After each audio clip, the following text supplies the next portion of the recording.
So with some changes, with the trade deadline and everything, how do you go about approaching some of those shifts and identifying, who's going to be kind of the next man up, if you will?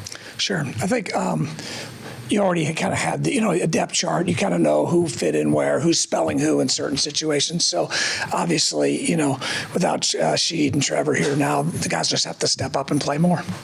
And do you look at, I know Kellen said yesterday that, with Shaheed's snaps, that it provides opportunity for multiple players. Is that something that you look at, all together as well?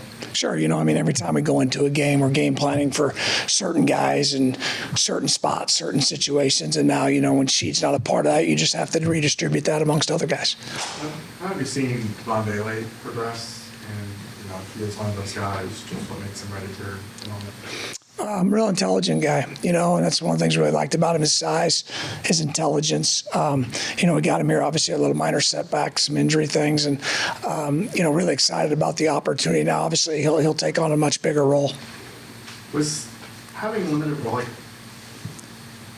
was anything he was doing that was preventing him from seeing the field? Like, he just needed to learn more or anything there? Well, I think obviously, when you first get to an organization, when you're coming in new and everything's different, there is going to be a steeper learning curve.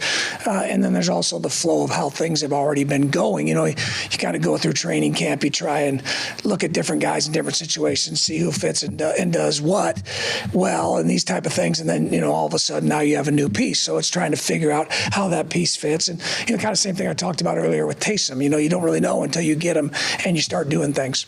Is there anything about his approach to the game that stands out? It looks like he blocks hard and everything, even though there's not a ton of targets. He's still maximum effort and bought in and all of that. Yeah, I think it's there's a lot of sports where guys don't necessarily show up in the stat line, but that they play an important role in their system for their team.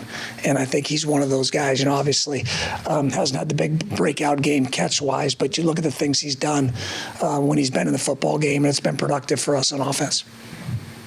After going over the film and sitting down with Tyler and talking through the performance, what do you take away from this first start?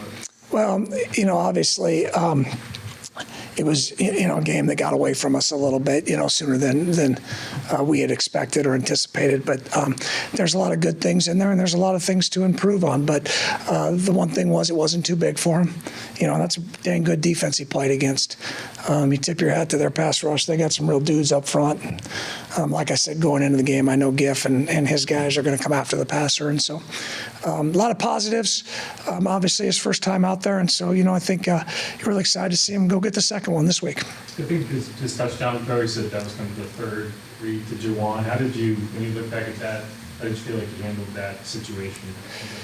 One of the real positives, when you get down in the red zone, obviously the field shrinks, decision-making becomes critical, things happen fast. And, for him to get through that progression the way he did to get to Juwan, as we say, when you look at the play, that's the guy that we always say, well, throw it to him, but that guy never really is open. And Juwan did a nice job getting open, Tyler did a nice job of finding him. You guys get off to the faster starts. Oh, you thought you were going to give me the answer to that? No. Obviously, been a point of emphasis for us. We have not done well there, and we know we fell short of where we want to be. Obviously, it's a commitment from the coaching staff. We got to do a better job of getting our guys the best plays early in the game, and we got to do a better job executing. Obviously, you can't start the game, especially the way we started it with 3 and outs, and 4 of our first 5 series are 3 and outs when you go out there to LA, I believe, and you can't start games like that and expect to win in the National Football League. So we've got to be better. We know it. We're working at it, and we just got to get there.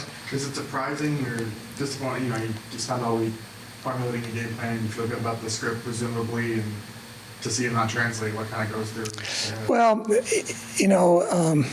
you have to take each play and isolate that play, because you can't just say, well, we're not starting fast. Well, okay, what happened? Well, we had a penalty in this series, or, we had a lost yardage play here, or we didn't line up right, whatever those may be, or this wasn't a very good play call against that defense.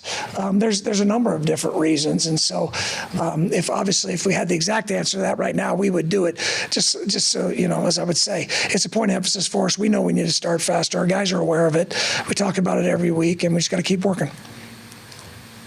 You mentioned with Taysom and Vele, you don't really know until they're out there. Was there anything that you maybe learned about Tyler or was further confirmed by seeing him out there in a starting situation?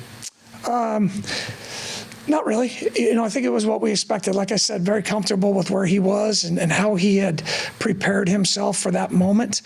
And like I said, some really good things. Obviously, there's some things we'll continue to improve on.